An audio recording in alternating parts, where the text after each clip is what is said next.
Let's get into, Tom, the NFC side of things and some trade rumors. Yeah. We talked about the AFC a couple days ago. We'll talk about players within the NFC that could be traded. Yeah, All right. trade proposals for each team as well, because that's fun. So let's do it. We'll start things off with an obvious name, Ereck Flowers, at the center of many rumors out there that maybe he could be dealt. So makes some sense. And again, we're having fun here. Don't get too caught up necessarily in the exact trades. Most of these know they probably won't go down, but I'm trying to find equal-ish value for both sides. So we'll start with Flowers here, who the Giants did shop during the NFL draft in the hope of obtaining a mid-round pick. Now, Cam, obviously that did not go down, and he's moved to right tackle with Nate Solder coming in and playing the left tackle spot. I don't know how much longer Flowers has in New York, even just beyond this season, because I think the Giants are like, you know what, he's a bust right now. Let's move on from him in the end. All right, so you're going to have some proposals on him. Yeah. And what do you think in terms of cap number relative to his play on the field? He's overpaid no matter what? Yeah, exactly. Like, I guess. I don't know. So I think with Flowers, the big issue for the Giants in any potential trade here is that they don't have enough right now at the tackle spot. They've got Nate Solder at left tackle. Right now, Ereck Flowers is your likely right tackle. But then it's Chad Wheeler and a couple of Knicks who aren't going to make the roster most likely. And if they are, they're not going to ever be counted on to play key snaps there. So if you're the Giants, any trade, Cam, you are looking to get something back in exchange. All right, let's go to that trade proposal that you have here, Tom. The Giants and Bengals included. Wow. They swap bust first-round draft picks at tackle. This is just laughable, actually. Does either side win, I don't know. or does neither side lose? It's a lose-lose, ultimate lose-lose. Or is it a win-win? The Giants probably save some, or I know they do. They save some money on that end. God, I mean, the Cincinnati Bengals have struggled on the offensive line for a couple of years now, or at least a year, especially at the tackle position. Ereck Flowers, do you think it's just a change of scenery that helps him? Maybe it's a change of scenery for both guys here. Maybe that's the end result. So Ogbuehi goes to the Giants. He's their new right tackle.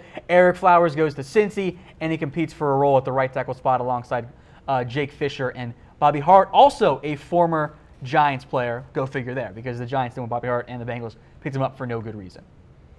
All right, so there you go. Be sure to let us know who says no to this trade. I'm thinking that both teams will just laugh, and that's not an option on the board, so I'm throwing that in the comments section. But give us a heart for neither team, a like for both teams, laughing face for the Giants, and a wow face for the Cincinnati Bengals.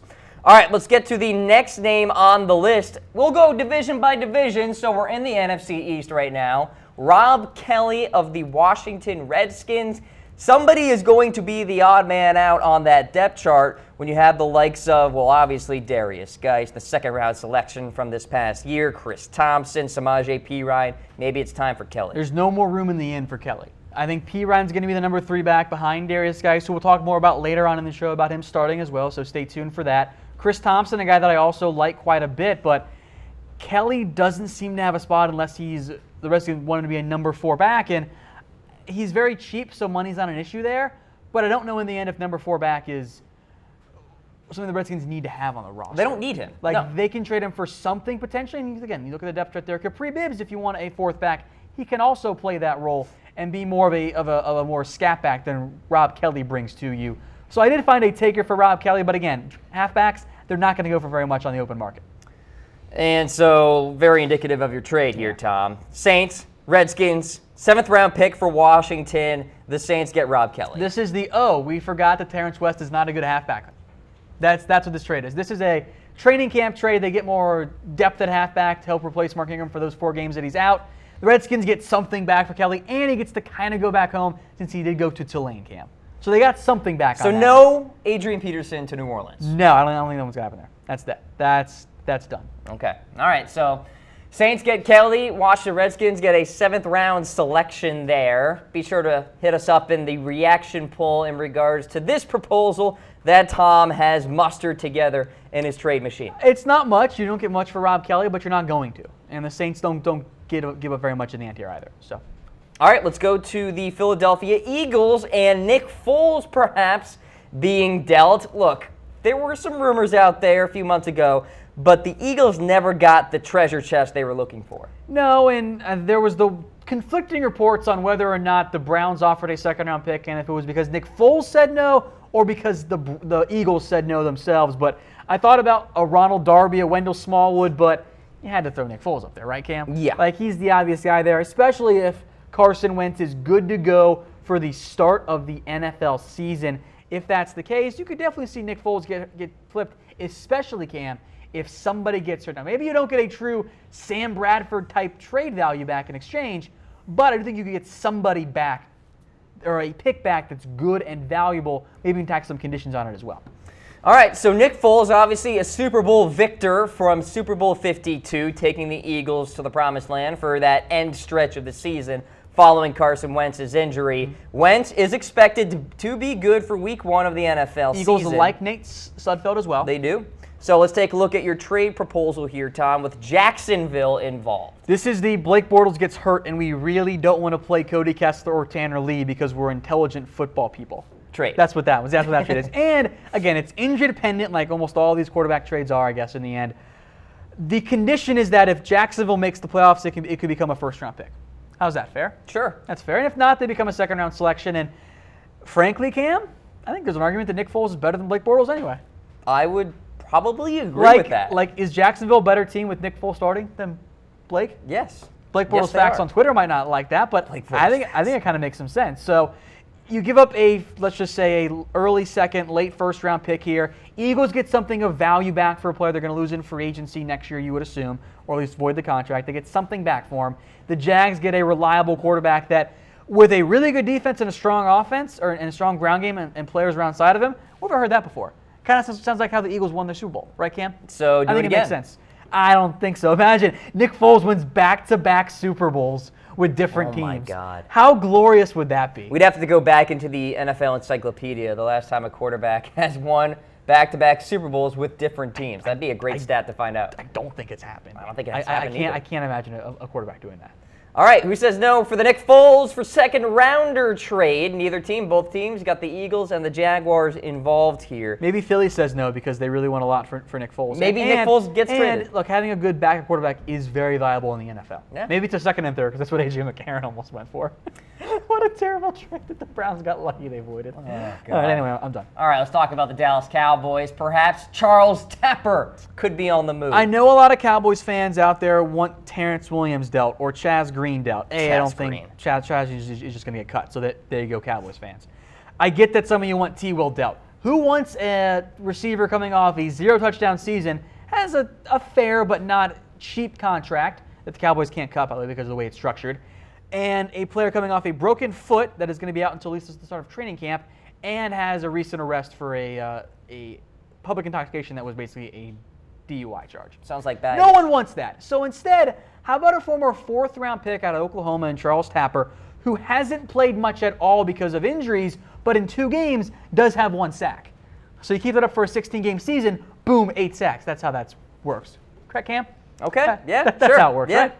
And then for the Cowboys, Tank, Crawford, Charlton, Dorrance, Armstrong, those guys are going to make the roster. If Randy Gregory comes back from suspension, I think he will. That's 5 guys right there. Tapper versus Ely for the last spot. Even if Ely makes it, I don't think there's enough room in the end for Charles Tapper. All right, Man Crates will show us your trade proposal here, Tom, for Dallas and Indianapolis. So the Colts will get Charles Tapper. Cowboys get a 7th-round conditional pick. And maybe it becomes a 6th or something if Tapper plays really, really well there. Tapper does have some familiarity with the Colts defensive coordinator. Matt Eberflus was the team's linebackers coach and passing game coordinator before taking the job with Indianapolis. And you look what the Colts have at defensive end. Jabal Shear, Terrell Basham, Teray, John Simon, who we'll get to here in a minute, in a different trade, hint, hint, and Tyquan Lewis. You can ship away Simon. He's not even a good scheme fit for a 4-3 position. It's not the right role for him. He should be in a 3-4 scheme. You bring in Tapper instead. Yeah, it's not a home run group, but you can get production there, and you're not giving up much for a guy in Tapper who, 4th-round pick for a reason. And by the way, taken before Dak Prescott was in that same draft. Cowboys like Tapper more than they like Dak Prescott. Go figure, right? Yeah, exactly.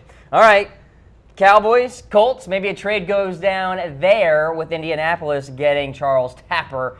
The Colts have been quiet in trades and free agency. They have a ton of salary cap space. I'm just convinced the Colts don't want to win this year. Well, I think they're trying to build through the draft. I understand that, but for these trade purposes, they are my go-to team of, hey, yeah, exactly. Former high-round pick, let's take a flyer on them. All right, let's go to the NFC North. Take a look at the Chicago Bears. Does he exist, though? Kevin White, wide receiver there, formerly a high draft pick. We have a photo, but photos can be doctored. Does he actually exist? Because he's made no impact in the NFL. Yeah. 5 career games, 2 catches, 6 yards last season. He's apparently in really good shape this year, which, cool. It's good shape for season. you, Kevin. It's always, it's best shape of life season, SZN, spelled out that way. And I like what Kevin White potentially could bring to an NFL team because top 10 pick, was really good at West Virginia, but the injuries, I think, not only sapped some of his athletic gifts, but it ruined his confidence. Like, he was not a confident player. He didn't feel comfortable playing football because the injuries were so severe, and it takes time to recover from that. You have Allen Robinson, Taylor Gabriel, Anthony Miller. Those are your top 4 guys. We'll talk about Tariq Cohen later in the show, Cam. He's going to play, I think, some receiver this year, or at least receiver snap. Yeah, he'll be in rumors later. Yeah. Javon Wims is the player that the Bears like. They like Benny Fowler as a special teams guy. So you can trade away Kevin White if you can get something in exchange for him, Cam. All right, back to the Colts we go, Tom. Chicago and Indianapolis in a deal. Indy gets Kevin White. Chicago gets John Simon, outside linebacker, played decently last year, and a 6th-round conditional pick. Simon fits so much better for a team like the Bears than he does the Colts because I think he's a good number 3 outside linebacker in a 3-4 scheme. The Bears need some more depth there. They have Leonard Floyd, who I like as a top guy. Then it's Sam Acho, and then it's a former bust in Aaron Lynch, who came over from the Niners. It's not a good group. And then for the Colts at receiver, T.Y., Ryan Grant, Chester Rogers, Reese Fontaine, and Deion Kane. Why not take a flyer on Kevin White? Make him your 6th receiver. Cut guys like James Wright, K.J. Brent. Give Fontaine and Kane a year to kind of develop and grow as a player. I think they're a year away from making a true impact in the NFL. Take a flyer on Kevin White. Maybe he becomes a better player with Andrew Luck and stays healthy. A low-risk, high-upside type move there. Of course, is why the Bears themselves might say no. They might want to give Kevin White a full year under Matt Nagy. Speaking of the Colts and wide receivers, keep an eye on Dez Bryant out there, folks. Just saying. They're on my list, at least. If Dez wants to go play for the Colts, maybe. Yeah, exactly. All right, so that's a look at the Chicago Bears. Let's go to the Green Bay Packers. And they have a lot of secondary players on that squad. Maybe Rollins is the odd man out. I think Rollins is the odd man out. Look, you can take a look at their depth chart right now, and there's just too many bodies at cornerback for Rollins to, I think, make the rush, unless he moves to safety, which Packers say they aren't going to do. Kevin King, Jair Alexander, Josh Jackson, Tramon Williams, and Devon House, those guys are, I think, locked in as your top 5 guys. So do you want to carry a 6th guy? If you do, it's Q, Josh Hawkins, Demetri Goodson, and Lindsey Pipkins battling for roles, and Aaron Rodgers, by the way, has hyped up Demetri Goodson this offseason. Now, I like Rollins a lot. Coming out of Miami of Ohio, my alma mater, I thought he could be a nice nickel corner or a safety, kind of like a Kenny Vaccaro type hybrid role there. And he showed promise in his first year, almost playing at linebacker, but the injuries, namely an Achilles last year, have been a big factor in his limited growth and development as a player, and I think he's very much on the chopping block this offseason. All right, so maybe Green Bay engages in a trade with the New York Giants, and they get Rollins. Green Bay gets a 6th-round selection. That's what you have here. Matthew on YouTube, by the way, says he hasn't heard of Quentin Rollins. 2nd-round pick out of Miami of Ohio, up in Oxford, Ohio. Played basketball for 4 years, went to football instead, and earned a starting job instantly. Because Miami was terrible at football. Go just Mac. God-awful. And because Q was actually a very good player. So for the Giants' perspective here, I see a cornerback that can fill a role because they have Jenkins and Eli Apple. Those are your 2 starters. Eli's getting a clean slate this year. And then it's William Gay, Teddy Williams, Curtis Riley, B.W. Webb, Chris Lewis Harris, Grant Haley. They don't have a number 3 corner. And maybe Rollins doesn't become that guy for them, but I think he's better than William Gay, who could barely get on the field last year for Pittsburgh camp. He was relegated to a bench role. He's older now. So I think this is a bit of a win-win trade for both. I think Rollins can be a nickel corner for them right away, and I think the Packers get something back for a player that they're probably not going to end up keeping beyond this year or even into the season anyway.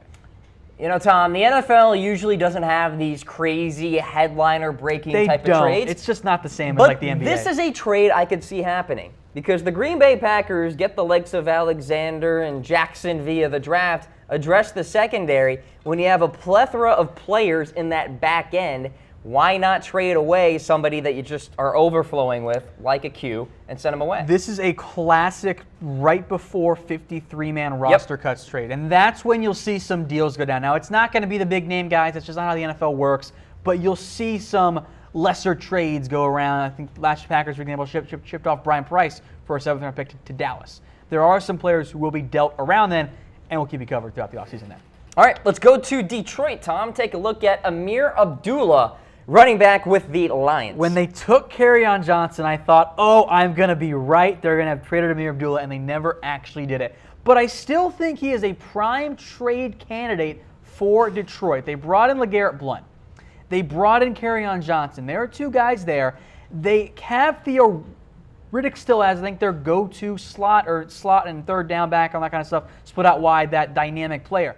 Amir Abdullah, unfortunately, Cam, has not been the player Detroit thought he was going to be. And I'll tell you a story. The Arizona Cardinals desperately wanted Amir Abdullah. They were going to take him in round 2, and the Lions took him 1 pick before, and the Cardinals were upset. They were very angry about that. Instead, the Cardinals took David Johnson. A great what-if story there. Yep. Because Johnson has been great for Arizona when healthy, and Amir Abdullah has not been the guy the Lions thought he was going to be. And with Riddick there, and even a guy like Dwayne Washington, and even a Zach Zenner potentially, you can ship off Amir Abdullah and get something back for him when, frankly, I don't think he's in their long-term plans anymore. It's going to be Kerryon Johnson as that featured back long-term, and I think Riddick will be the guy on 3rd downs. For a lack of a better phrase, too much depth. Exactly, which isn't a bad thing, by the way. All right, so maybe Detroit engages with this team, the Pittsburgh Steelers. Abdullah goes to the big ketchup bottle. Detroit gets a 6th-round pick, Tom. Is this enough for Amir Abdullah? That's my first question. I don't think it is. Now, because Detroit's not going to have a big-time price, I don't think. No, and this is the issue with halfbacks. They're not going to go for much. Yeah. Like, you can find average to above-average halfbacks throughout the NFL draft. There are guys out there in free agency that are still decent enough. So you're not going to get a lot in exchange. I mean, Adrian Peterson last year went for a 6th-round pick. That was kind of my market price here. Now, I think Abdullah can do more for you than Peterson, but I send the Pittsburgh can because, A, I don't really believe in James Conner. I don't think he's going to be a long-term option there. I like Jalen Samuels a lot as a versatile chess piece, but I don't think he's a true running back type. He's almost more of a fullback, tight end, H-back hybrid type player. Can do a bit of everything, a jack of all trades, a master of none. I don't believe in Fitz Toussaint, and I don't believe in Stephen Ridley. So if Lev Bell gets hurt or they want just another back to lessen the load just a little bit on him, I think Amir Abdullah can be that guy for you. So I went with Pittsburgh there. What do you make of it? I think Detroit actually says no thank you. Okay. Now, they're going to field some offers if they are going to investigate this trade and see what they can get for this guy. But you're absolutely right in terms of supply and demand for a running back these days. Not very high. Detroit probably will overvalue Abdullah compared to market value. Bray says trade Dwayne Washington instead of Amir, which makes sense, but no one wants Dwayne. So if they don't trade Amir, I think they'll cut Dwayne because I don't think anyone's going to give anything of note for him. Snipes says trade him for an 8th-round pick with the laughing face because he's not being serious. That's awesome. All right, so there you go. Maybe Detroit and Pittsburgh engage in a trade. Be sure to let us know in this reaction poll. Thanks to ManCrates, mancrates.com. Great gifts guys love. All right, let's take a look at the Minnesota Vikings now, Tom. And I didn't have a good player. I honestly didn't have an ideal trade candidate for them. So I went with Anthony Barr for, think of a Sheldon Richardson type deal here. So the Vikings, they just locked up Danielle Hunter, who we'll get to here in a little bit. They signed Eric Kendricks to a big money deal. They've now got Sheldon Richardson, Stephon Diggs, and Anthony Barr set to be free agents. 3 very important starters. Cam, I don't think they can afford all of them. No. I really don't. So maybe you have a Jamie Collins type trade. You trade away a very good player for a pick that you can use later. Maybe you go sign somebody else. You trade for another spot starter for the time being. As much as I like Anthony Barr, this is not a comment on his talent. He's a great linebacker. But long term, I just don't know if the Vikings can afford him, Cam. So I'll make it a conditional pick. Maybe it can become a second if certain criteria are met. The Jets get Anthony Barr. I like this trade. And they put him into as a 3-4 outside linebacker, which I've always thought was actually his better fit. Barr has played kind of a Sam on base packages and a weak side guy in nickel sets and has worked fine for the Vikings. I always thought he was best as a 3-4 edge rusher. He could be that with the Jets, who, by the way, have very little at outside linebacker. Those are your top guys. Yep. That's not great. So that's not their scheme per se, but you bring in Anthony Barr, you get a great talent, you can afford him long term. You do give up a pick here, but I think it makes sense for the Jets. I just don't know if the Vikings would actually do it. And I think the Jets could extend Barr as well. They have the salary cap space to do it if they really want to in 2019. So great move. You got Barr and Avery Williamson in that linebacking core. It's pretty tempting. I see a comment about Brian Robeson coming in from Minnesota. That could make sense as a he could actually be on the trade block too. I don't know if he's gonna have a big year, Matthew, but I think he could be on the trade block too. And then Mason says Anthony Barr to the Redskins, which maybe. I think they're going to try and have Ryan Anderson play that Anthony Barr type role for them in their scheme, I should say. At least the role that Barr would fit in the Washington scheme. Let's go to the NFC South now. Take a look at the Tampa Bay Buccaneers. Adam Humphries on the block. You know, I considered a halfback. Some have said Deshaun Jackson, but who wants to pay Deshaun $11 million this year? Yeah, I threw him around on my show about perhaps getting traded. I just think he's too much money for a team to go out and trade for him. I thought about a Noah Spence, but you don't trade away edge rushers unless you absolutely have to. So I went with Adam Humphries instead because Chris Godwin has massive expectations this year for the Bucs. They're very high on him. They think he's going to have a breakout year. Jackson can play the slot for you, which is a very fun slot receiver, by the way. They really like Bobo Wilson as a fourth or fifth guy. Get something back for Adam Humphries, then, who I don't think is necessarily a long-term option for the Bucs, per se. Okay, he's not a bad player either. He's not. He's not a bad player. Let's go to your proposal. We've got the Buffalo Bills. Every receiver goes to Buffalo for me. Yeah, so it's Indy and Buffalo, wide receiver land, according to your trade proposals. So Humphries goes to Buffalo. They got another receiver. I think he could be a slot guy for you. I think he's a better option than some other slot receivers like a Jeremy Curley. They're thinking about playing Austin Prolet there. They're thinking about Ray McLeod. Zay Jones plays some slot. I think they want to make him an outside guy. So it's not an ideal fit, but I think he's better than Andre Holmes or Curley or Kalen Clay. Like, this is a disaster at wide receiver for Buffalo right now. It's bad, Cam. It is easily the worst receiving core in the NFL on paper. It's not even close. Not even the Colts are that bad. Not even close. I wouldn't say not even close, but they're both I don't bad. think it's close at all, because at least the Colts have T.Y. Hilton. Sure, okay, that's fair. I like Kelvin Benjamin more than you do, I think. I think that's kind of where we're at. So maybe that's the differential there. But yes, Buffalo getting Humphries makes some sense here. 7th-round selection for Tampa Bay. Isaac Munoz in the comments threw out a different name for you. How about Jameis Winston? Well, Jameis kind of has a suspension to deal with at this point, so I don't know if he's being traded. It's an intriguing idea, and I could actually potentially see it if you're the Bucs, but I don't think Winston has enough value right now to justify it. Like, this Plus, he's your franchise quarterback. This is the example where you're better off hoping he is your franchise guy, because I think there are doubts about that. Because if you trade him, you're not going to get close to proper value for him. So I think that makes sense for the Bucs to not do it. But I do think that they would consider it at some point. Appreciate the comments, guys. Keep them coming here on YouTube Live as well as Facebook Live. Just saw a comment about Dirk Cutter. Oh, no, it's from us about Dirk Cutter. He's bad. Should he be fired? Yes, yeah, he should be fired. Absolutely. He's not a good coach. All right, Mason's saying yes. There you go. On the fired Dirk Cutter parade. All right, let's take a look at Tevin Coleman with the Atlanta Falcons. This would be a stunner, Tom. Yeah, look, Coleman is in an interesting spot, and so is Atlanta with him, because I don't think they're going to be able to afford him long term. Tevin Coleman is a starting caliber halfback in the NFL. There's no doubt about that one, but he's not doing it because Devonta Freeman is the guy there. And they drafted Ito Smith, who I like a lot, relatively high in the NFL draft. So if you're the Falcons and you get a decent enough offer, wouldn't you at least consider flipping him to get something now and get that extra pick down the road, maybe a halfback back in exchange, knowing that in free agency, you're probably going to lose him long term? And I know the Falcons said that they won't trade him, but if the right offer came through, I think they would do it, because I think after this year, I think Coleman's gone in free agency. He's too talented to not be a starting halfback somewhere else in the NFL.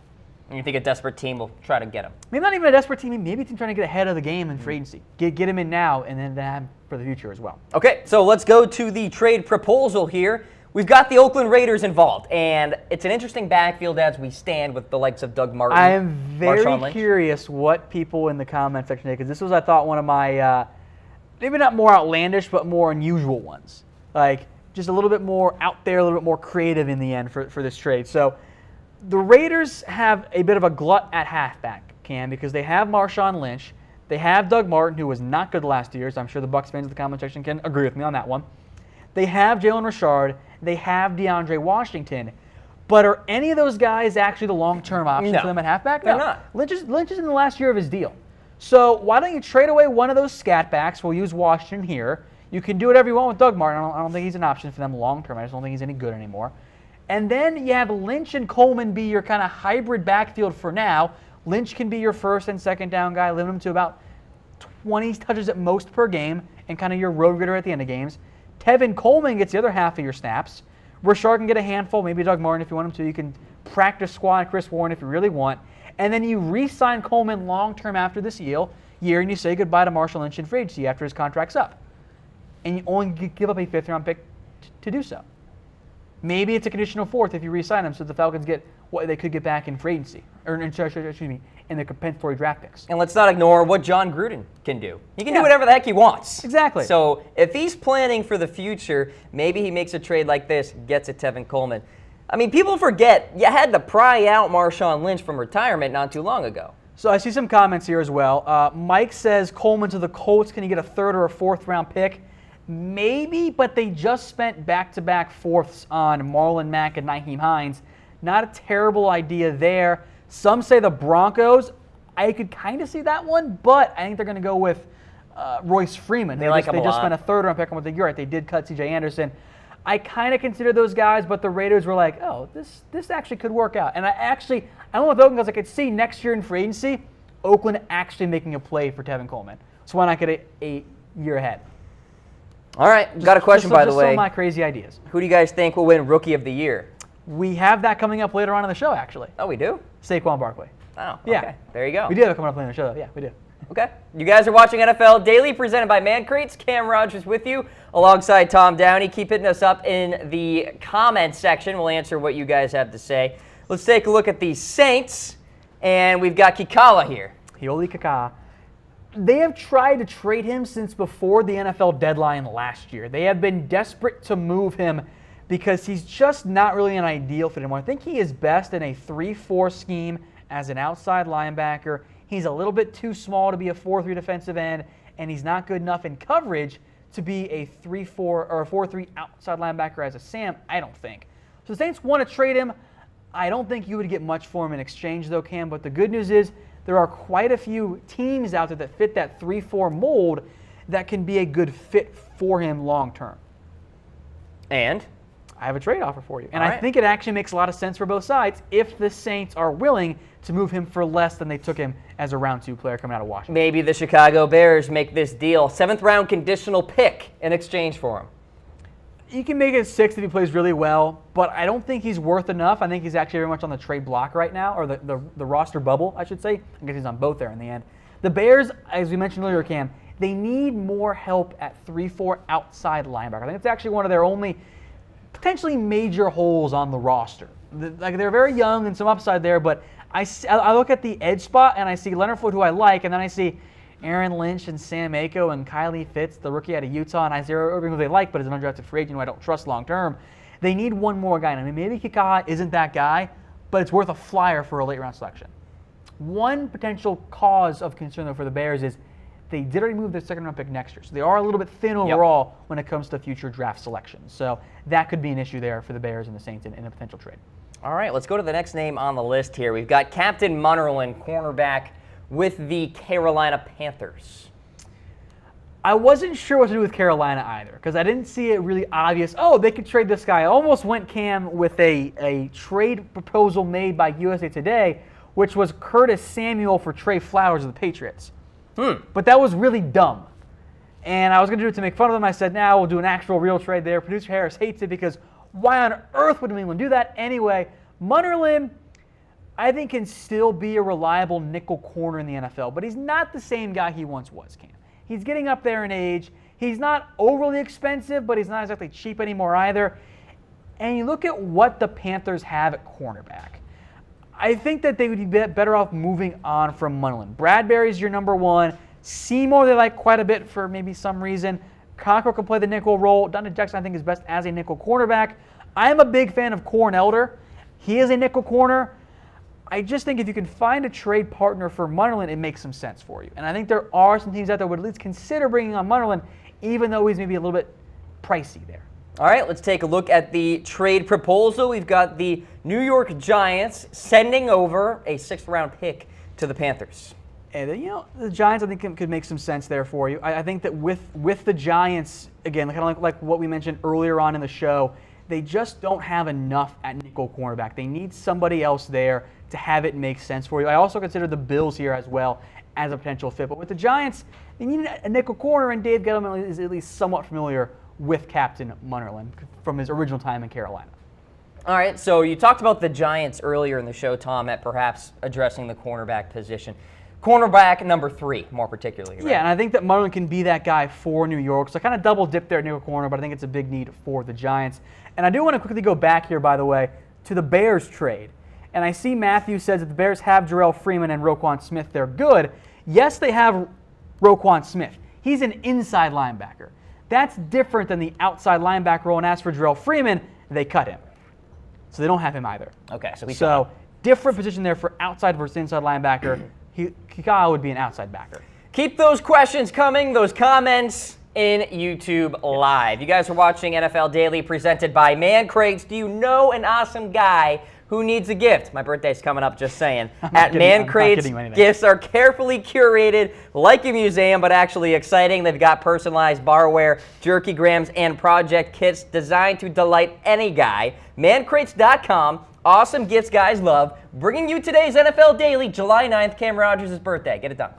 If you need a birthday gift, and Cam, I'm not getting you one because I wouldn't buy you a tie, though. I wouldn't do you dirty like that. Okay. I get you a Man Crate. Maybe the golf Man Crate. Ooh. Even though you refuse to go golfing with me because you want to go to the range and practice. Well, I suck right now, so I need to work on myself. Just play. That's the best way. That's the best way to practice. Go out and play. Mancrates.com. There is a golf crate, and it is fantastic. So get it done today. All right, let's take a look at those 49ers. And Joshua Garnett could be on the trade block. A lot of buzz about him. Which kind of surprises me, but it also doesn't, because he was a high pick for the Niners. There's been some buzz he could be cut, which actually makes no sense to me, Cam, because they're not going to save any money doing it. Like, that doesn't make sense to me. That might be a, hey, we're thinking about moving him, be it in free agency or a cut or a trade, to generate trade buzz about him, which it worked for us at least. Or, Tom, one of my favorite phrases, a symbolic cut. No, stop it. You and your symbolic cuts. I hate them. They don't make sense from an NFL on-the-field perspective. Anyway, I think the starters will be Tomlinson and Cooper. I think Cooper wins, yep. And Garnett then is kind of the odd man out because, frankly, he's not really a scheme fit for the Niners. Mm-hmm. He is a big mauler. The Niners want those zone, more athletic, pulling type of linemen. And not for a lack of trying with Garnett. He shed some 20 pounds during the offseason trying to be ready for that Kyle Shanahan zone blocking scheme, but you saw some of those other names there. Magnuson probably is more versatile than Garnett. Person can play center, so he's going to be there because he needs to play behind Richburg. Flex matters. Exactly. So Garnett, he's a guard and a guard only. Now, there will be a market for him. There is, because teams need guards. More of a mauling guard, I think, would be a decent enough fit for them. I actually really like this trade, Cam. It's my favorite one that I have on the show today. It's a beautiful trade. Let's take a look. San Francisco gets Shaq Lawson from the Buffalo Bills. The Bills get Garnett and a 5th-round pick. This is a beautiful trade, Tom. Well done. I think the Niners say yes. My question for you Bills Mafia out there, first off, I love you guys, never change. Is this enough for Shaq Lawson? The Bills seem to not be sold on him based on some reports coming out. You get a starter at guard, you get a mid-round pick. If you could maybe even talk me into a 4th, maybe. But I look what the Bills have at guard. Now, Ryan Groy, I guess, will start at guard, and then either John Miller or Vlad Dukas. I like Wyatt Teller long-term, but he's not ready to go right now.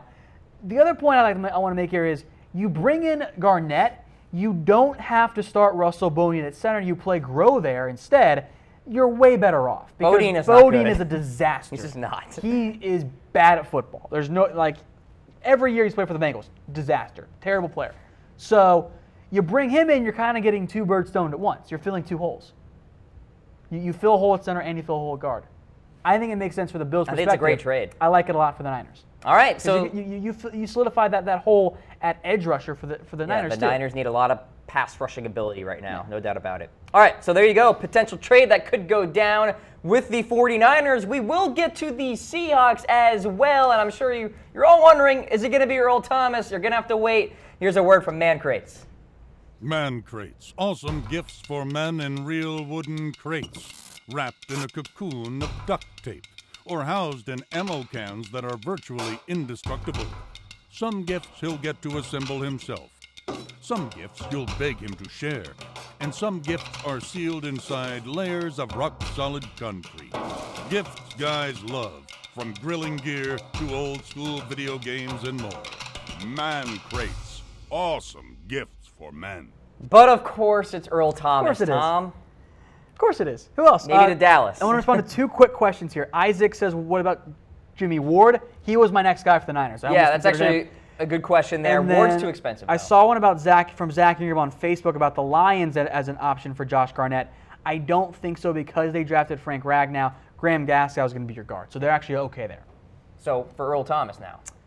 Maybe a trade happens, maybe it doesn't. You know, I am still believe that a trade's not going to go down, but if Seattle truly wants to blow it up, which frankly I think they're considering if they start the year poorly, or if they don't want to trade pay Earl Thomas, the 12 to 13 million he's commanding, then a trade makes sense. Now, in terms of potential fits, Cam, the number one I would say is the most obvious one, right?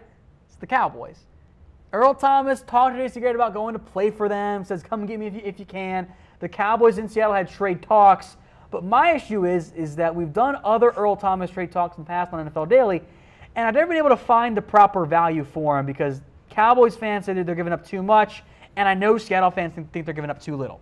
So I have 2 different trade ideas here for you, Cam, with the Cowboys and Earl Thomas, plus a bonus 13 that we'll get to later. All right, so let's do it. Dallas and Seattle. So Seattle gets Xavier and a 4th-round pick. Then you got the Cowboys getting Earl Thomas, of course. So Cowboys fans told me that Xavier Woods and a 3rd was too much. First off, Cowboys fans, is this better for you? Y'all happy now? Is this better for you? Xavier Woods and a 4th, because more better is not a good phrase to use ever, so I apologize for that bad grammar. Seattle fans, is this enough to move Earl Thomas? My fear, Cam, is that no, it's not enough to deal Earl because they want a 3rd. Now, does Xavier Woods compensate enough to give you that 3rd-round pick? Because if you lose him in free agency, you're going to get a 3rd-round pick, you would assume, in exchange. So is that enough for Seattle to pull the trigger, Cam? I don't think so. You don't think so? No, they're going to write it out, man. I really believe that. Schneider has been botching this whole situation, the GM there in Seattle, and eventually they're going to have to figure it out, or they're going to mess it up. But I don't think they're going to be jumping to the fray and try to trade him. Cowboys fans really like Xavier Woods, and I get it. I just think that hype's a little bit too much on him right now. So how about a different trade then, Cam? No Xavier Woods for the Cowboys fans.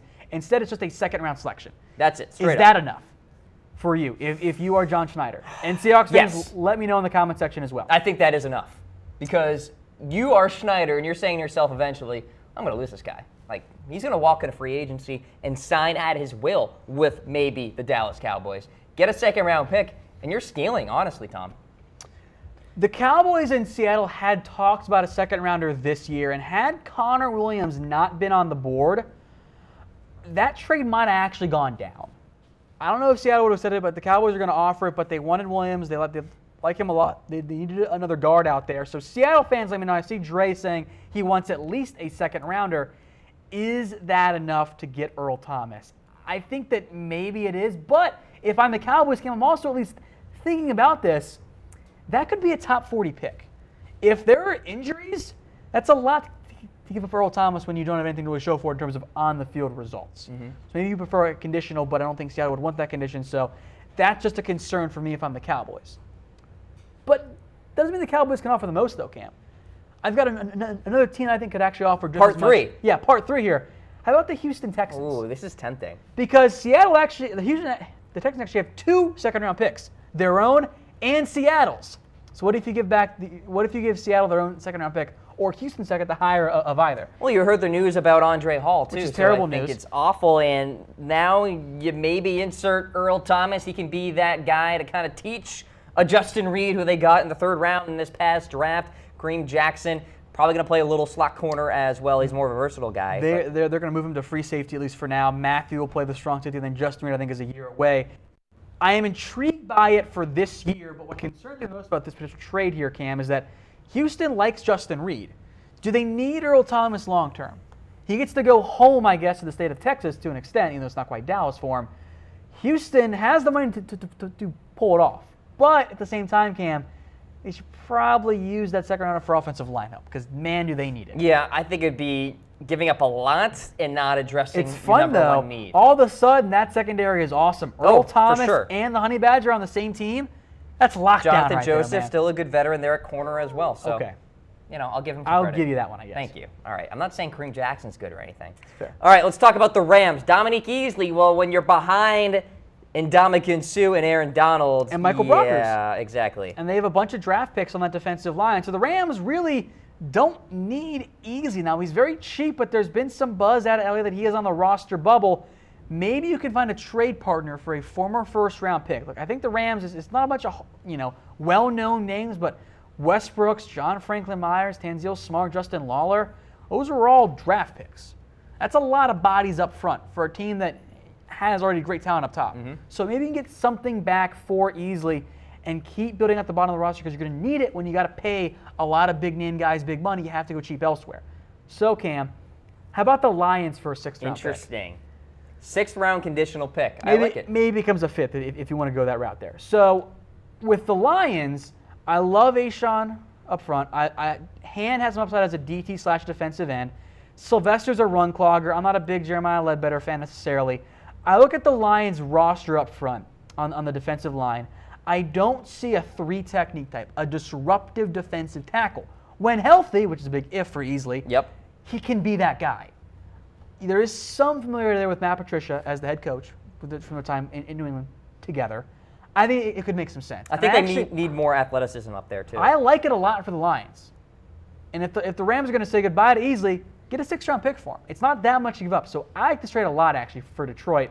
I'm curious what the fans in the comment section think, though. Yeah, I think it's a fair trade, one of the fairer ones out there, and I think one of the more realistic ones out there that we've been kind of going through here. So we'll see if that one goes down. Let's take a look at the Arizona Cardinals now. And they've got an interesting quarterback depth chart, to say the least, with the likes of Rosen, Glennon, and Bradford. Do you need Mike Glennon, Bradford, and Josh Rosen? No. No. Of course, maybe you do because Sam Bradford's never healthy. But in that case, isn't Josh Rosen your long-term guy anyway? So maybe Arizona rolls with 3 because they don't trust Bradford to stay healthy. But Cam, you keep telling me they think he's going to play all 16 games. He's going to do it. Which he's not going to do because he never does it. 16 plus, actually. So they got a guy named Chad Canoff. Bonus points to anyone in the comment section that tells me where he's from. No Googling. I have no idea. I see a lot of yeses, by the way, to trading Mike Glennon. So I guess I picked the right player. Yeah, you did a good job. I guess I picked the right player. I don't think he's worth all that much, but I do have one trade. This is if there are no injuries. So I went different for this trade, just pure value. How about to Carolina for a 6th-round pick, Cam? I like it. Because their depth chart at quarterback is bad. It's god-awful. And I'll be honest, I'll make note here, I really wanted to send him to Seattle. A, because the YouTube people didn't appreciate us saying bad things about Austin Davis and Alex Magoo. He's awful. And They're awful. Russell Wilson, Mike Glennon reunited. How great would that be? That would be beautiful. It would be perfect. But for the Panthers, Garrett Gilbert, what's eating him? Kyle and Allen. Taylor Henneke and Kyle Allen. Not great. Not good at all. That is the outside Henneke. That is the failed former 5-star Texas quarterback group.